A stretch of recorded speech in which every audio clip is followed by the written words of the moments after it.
E a Klabinzinha, hein? Tá caindo bastante nesse ano. Quase 12% as ações preferenciais. E as units, finalzinho 11, caindo 13,55. O que está acontecendo com a Klabin? Será que seria uma boa comprar agora? O dividendo dela já era? É sobre isso que a gente vai tratar nesse vídeo. Vem comigo. A você que está chegando agora, seja muito bem-vindo. Meu nome é Luan, consultor de valores imobiliários, e neste canal eu te ajudo a alcançar a liberdade financeira. E o assunto aqui é Klabin, uma empresa centenária. Falar da Klabin é sempre muito importante. Por quê? Porque é uma empresa que passa por vários períodos da história brasileira, por diversas dificuldades, tendo mais de 100 anos de história, isso demonstra por si só o quê? Não é nem robustez e resiliência. Antifragilidade, como diria o Nassim Taleb. É uma empresa que se beneficiou desses períodos. Quanto mais ela sobrevive aqui no Brasil, mais expectativa de sobrevida ela vai tendo. Então, não é à toa que é uma empresa que está muito no interesse dos investidores. E a queda desse ano, eu vou te trazer aqui os motivos. Primeiro ponto que a gente consegue já enxergar é que Klabin 4 negocia um múltiplo alto hoje, índice preço-lucro, 13,5. Múltiplo EV sobre EBIT, 12 vezes. 12 vezes geração de caixa da empresa. É um múltiplo alto, então a ação não está barata de acordo com esse múltiplo. Isso seria suficiente para uma correção de mercado. A 11 da mesma forma, quase 13 vezes geração de caixa, múltiplo de negociação. Bom, o que seria um múltiplo baixo para a Klabin? Múltiplo baixo seria abaixo de 10 pelo menos, lá no 7, 8 ideal. E aí você já nota o seguinte, se está com múltiplo alto assim, é porque a geração de caixa da empresa caiu. E aí aqui no último resultado reportado, você vai notar que a geração de caixa da empresa ficou, na verdade, estagnada. Receita líquida cresceu um pouco. Então, basicamente, é a empresa reportando um resultado não tão expressivo. Ao passo que você tem aí a Suzano, negociando com índice preço-lucro negativo, mas e a geração de caixa? 9 vezes. Então, na geração de caixa, ela está com um múltiplo melhor, mais barato para o mercado. Então, o mercado hoje vai estar recomendando mais a Suzano ao invés da Klabin, que é a sua principal concorrente em termos de celulose.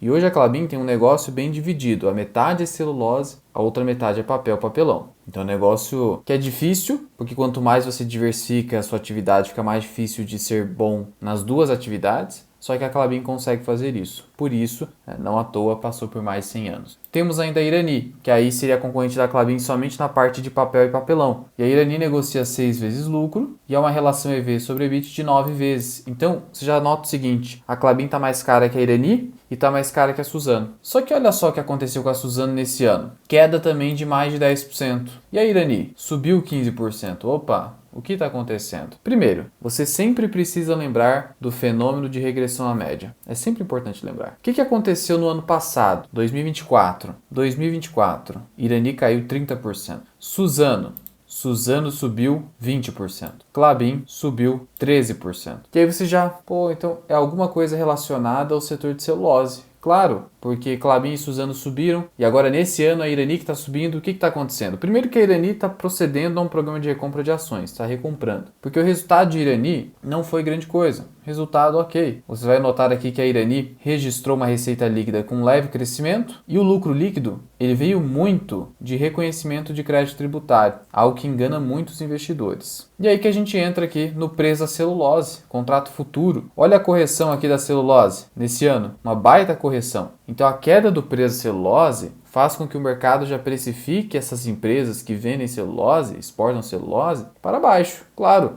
agora eu vou ter que praticar um preço mais apertado. É isso que acaba acontecendo. Isso se reflete nas cotações. Outro ponto, o dólar em queda. Empresas exportadoras se beneficiam de um dólar mais alto. E esse é um ano de correção do dólar aqui no Brasil. Outro detalhe muito importante com a Klabin. A dívida da empresa está bem elevada. Olha essa relação dívida líquida sobre EBITDA, 3,9 vezes. Você vai notar que a maioria das empresas no Brasil que usam capital de terceiro, dívida, para operar, estão com endividamento elevado. As elétricas, por exemplo, vamos pegar as transmissoras de energia elétrica, estão com uma dívida bastante elevada. Por quê? Porque o juro não para de subir no Brasil e o lucro líquido é consumido pelo resultado financeiro. E é um cenário em que a gente vai ter uma desaceleração da atividade econômica e essa desaceleração gera menos consumo. Menor consumo se reflete em menos geração de caixa nas empresas. Então, ao passo que você tem menor geração de caixa potencial, você tem um lucro líquido sendo consumido por resultado financeiro de juros, você tem uma dívida crescendo por conta da alta taxa de juros. Sendo assim, hoje as empresas estão com o seguinte foco: reduzir a dívida, ser conservador nos projetos. O foco é esse. Então, recapitulando: celulose em queda, dólar em queda, regressão à média porque Klabin e Suzano subiram no ano passado, dívida elevada, resultado mais ou menos, ação que está mais cara que as pares de setor. E por fim, você ainda tem o atual dividendo broxante da Klabinzinha. O último anúncio, 54 milhões de reais, é muito pouco. Olha, dá 4 centavos por unit, isso aqui é quase nada. No ano passado, o último anúncio foi de 21 centavos por unit. Veja, a gente está falando de uma empresa centenária, que não vai mais crescer tanto. Não dá para você pensar que a Klabin vai ser, nossa, uma potência de crescimento. Já é uma gigante aqui no Brasil. Portanto, quando você tem uma empresa que já é uma gigante, você espera dividendos mais robustos. Acontece que não é isso que vai acontecer, pelo menos no curto prazo, e o dividendo menor faz o mercado abandonar a empresa no primeiro momento. Efeito clientela das ações de dividendos. E a Klabin, ela mudou, ainda que temporariamente, a sua política de dividendos. É por isso que o CEO da Klabin já anunciou o seguinte, que ela deve pagar entre 1,20 a 1,25 por unit no ciclo 2025 e 2026, ou seja, esse ano e o próximo. 1,25 no cenário mais positivo. Qual dividend yield seria na cotação atual de Klabin 11? Que está custando, vamos arredondar para R$20. Se ela vai pagar 1,25 e eu dividir por R$20, meu dividend yield é de 6,2%, vezes 100.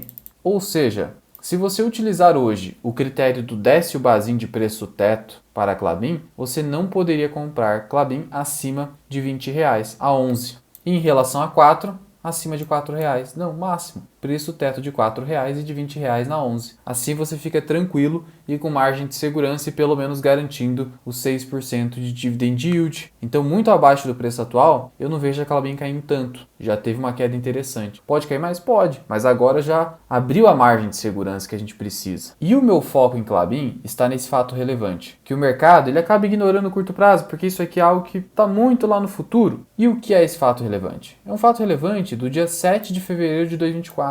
Vamos recapitular. Olha o que a Klabin disse. Que estima, não é certeza, mas é a própria empresa estimando, gerar um EBITDA, uma geração de caixa, incremental, ou seja, adicional, de 3 bilhões até 2027. Em relação ao EBITDA dos últimos 12 meses encerrados em setembro de 2023. Ou seja, 3 bilhões de reais a mais lá em 2027, depois de 2026, que é o quê? O último dividendo pequeno, porque a empresa está com foco agora em desalavancagem financeira, então o dividendo vai ficar mais contido. E aí então em 2027 a gente abre as portas para a Klabin pagar de novo um dividendo mais alto. Por quê? Porque agora a dívida vai estar mais controlada e porque ela vai ter essa adição de EBITDA incremental de 3 bilhões de reais em relação a 2023. Aqui no Investidor 10, você clica em Contábil. Em Contábil, aqui embaixo, valores detalhados, você vai notar que em 2023 o EBITDA da empresa foi de 6 bilhões. Então a gente pode esperar, projetando para 2027, algo que a própria empresa já declarou no começo de 2024, que a gente vai ter 9 bilhões de EBITDA. Quando que a empresa gerou 9 bilhões? Ela se aproximou em 2022, que foi um excelente ano para a Klabin, de 8 bilhões. Então, o que a gente espera? Considerando que em 2024 a geração de caixa foi muito próxima disso aqui, que a geração de caixa vai subir 50%. Então, mesmo que a empresa mantenha a política atual de dividendo, a gente está falando de um dividendo que provavelmente sairá de 1,20 para 1,80, mais 50%. Se eu compro Klabin a R$20, eu estou falando de um yield on cost de 9%. Então, essa é a minha visão hoje com a Klabin. Está muito longe? Nem tanto, a gente está falando de pouco mais de 2 anos. O problema do curto prazo é que ele te cega e o mercado fica cego também. Então, não se engane com o curto prazo. Não saia sendo mão de alface, vou zerar a Klabin agora, não sei o quê. Você até pode tirar ela agora, porque você está pensando em mais dividendos em outra empresa, mas saiba que é muito difícil você supor que vai conseguir entrar nela novamente num preço mais interessante. Veja, ainda nesse ano fica fácil, porque ainda está longe, mas cuidado, porque o ano que vem, se o dólar voltar na sua trajetória de alta, a coisa pode mudar. Mas em resumo, esses são os motivos da queda de Klabin, sendo que, em nosso treinamento, nós ensinamos fazer uma análise completa de uma empresa, de fundos imobiliários, investimento no exterior, renda fixa, tributação, mentalidade do investidor. Tá tudo aqui embaixo na descrição e no primeiro comentário fixado. Ou se você quiser ser nosso cliente, o link também está aqui embaixo. Agora, se não é o seu momento, eu vou deixar um vídeo aqui em cima, que é de graça. Como que você escolhe empresas de dividendos do absoluto zero? Uma aula gratuita. Corre lá!